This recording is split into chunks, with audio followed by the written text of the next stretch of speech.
The woman simply undid her clothes, then placed the patient's hand upon her own stomach. The young nurse nearby saw this, quickly recording it on her phone, eager to see what other shocking acts the woman would perform. But what the nurse by the door failed to notice was, the man's ECG had actually moved a little.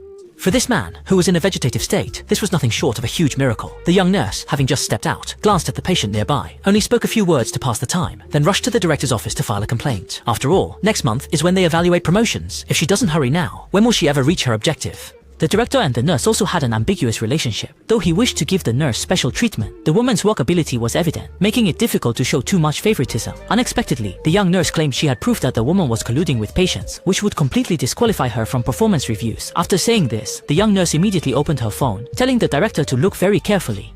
Not long after, the woman was called to the dean's office. The woman who just arrived was confused, but after seeing the video's content, she claimed it was just a misunderstanding. The young nurse beside them even laughed aloud. What kind of misunderstanding would make a patient's hand reach into a nurse's belly? However, the woman then began to explain. It turned out this was actually her husband. She was pregnant, but her husband had an accident, so she thought of using their unborn child to stimulate him. And surprisingly, it actually worked. The nurse's plot was foiled on the spot?